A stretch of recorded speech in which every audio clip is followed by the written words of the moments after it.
Hello guys, this is Keshav and this is my first video. आज चाहिँ पोखरामा day 3 रुमबाट सुन्दर हिमाल पनि देख्न सकिन्छ र आजको हाम्रो ट्रिप रहेको छ पोखरादेखि घोडेपानी पुन हिलसम्मको। त्यसको लागि चाहिँ बिहानै म रेडी भइसकेको छु, मसँग मेरो वाइफ पनि छ, दुवैजना रेडी भइसकेका छौँ।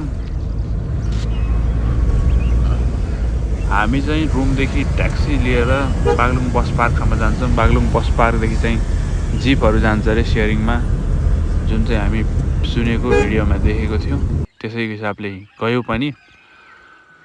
तर बागलुङ बस पार्कमा के हुन्छ सुरु गर्दैछौँ हामी। बस पार्क यो Vindhyavasini bus park, Baglung bus park के भन्छ त्यहाँ आइसकेका छौँ। 7 बजे आएको, अहिले 8 बजिसक्यो। जिपहरू पाइएको छैन, एउटा अलरेडी आउनभन्दा पहिल्यै फुल भएर गइसक्यो। वेटिङमा छौँ, अब हेरौँ के हुन्छ। बागलुङ बस पार्कमा कुनै पनि ट्याक्सी जिपहरू सेयरिङमा नपाइसकेपछि एकजना ट्याक्सी ड्राइभर दाइले चाहिँ नयाँ पुलसम्म जानुस्, त्यहाँदेखि जिपहरू पाउन सकिन्छ सेयरिङमा भन्नुभयो। र बस पनि यहाँबाट छुटिसकेको छ र चाँडै गएपछि बस पनि पाउन सकिन्छ भनेर भन्नुभयो। त्यही हिसाबले हामी पनि टाइम वेस्ट नगरिकन जिप गरेर ट्याक्सी गरेर त्यहाँदेखि नयाँ पुलसम्म गयौँ। जिपहरू त पाइएन सेयरिङमा, तर लक्किली बस पछाडि रहेछ। बस आयो र हामी चाहिँ बसमा गयौँ। बस चाहिँ उल्लेरीसम्म जाँदो रहेछ। बाटो चाहिँ अलिकति रिस्की, साँघुरो अनि पानी परिरहेको भएर चिप्लो पनि थियो, अलिकति डरलाग्दो देखिन्थ्यो। तर पनि अब बसमा सबै टुरिस्टहरू देखिन्थे, सो फाइनल्ली जानी भयो भनेर खुसी चाहिँ लागिरहेको थियो। यो चाहिँ बसको रमाइलो मेमोरी थियो। एक मात्र बस जाने भएर सामानहरू सबै त्यसैमा हाल्नु भएको थियो। फाइनल्ली बसले उल्लेरी भन्ने ठाउँमा पुर्यायो अनि हामीलाई झार्यो त्यहाँ। त्यसपछि चाहिँ हामीले फेरि घोडेपानीसम्मको जिप गऱ्यौँ। जिपले हामीलाई लगेन, हामीले जिपलाई धकेल्दै घोडेपानीसम्म पुर्यायौँ। बिकज बाटो चाहिँ अब एकदम साँघुरो, चिप्लो पानी परे भएर सानो ठाउँमा पनि जिप फसिरहेको थियो। जिपलाई घोडेपानीसम्म पुर्याउन अलिकति धेरै कष्ट गर्न पर्यो। बालुवा बोक्नेदेखि ल्याएर, जिप धकेल्नेदेखि ल्याएर।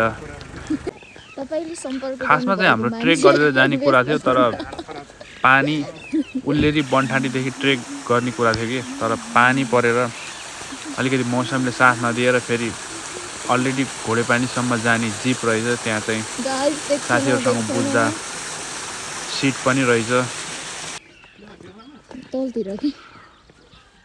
फाइनल्ली हामी घोडेपानी पुगिसकेका छौँ। चिसो एकदम हुस्सुहरू लागेको छ, केही देखिँदैन। यताउताको मौसम खुलेकै छैन, एकदम चिसो लागिरहेको थियो। किनभने अब हामी अलिकति तराई क्षेत्रबाट त्यो ठाउँमा गएर पनि होला चिसो चाहिँ लागिरहेको थियो।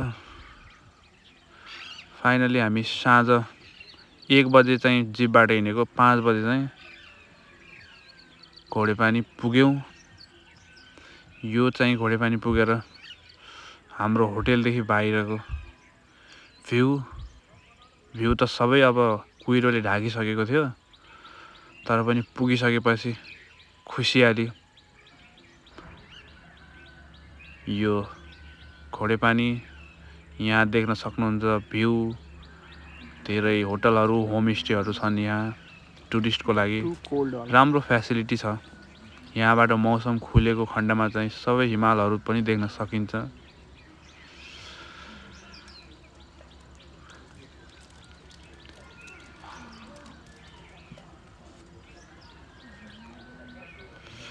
फाइनल्ली यो चाहिँ हाम्रो रुम थियो। रुम पनि हाम्रो एउटा दिदीले मिलाइदिइसक्नु भएको थियो, किनभने त्यहाँ पनि एउटै बसमा, एउटै जिपमा आउनुभएको थियो र त्यहाँसँग चिन्जान गर्दा आफ्नै होटल भएको भनेर उहाँले चाहिँ मिलाइदिइसक्नु भएको थियो। त्यसले गर्दाखेरि कुनै पनि दुःख भएन। होटलको लागि खोज्नु पर्ने, भौतारिनु पर्ने, नपाइने त्यस्तो चाहिँ कुनै समस्या भएन। ल यही थियो। अनि धेरै दुःख कष्ट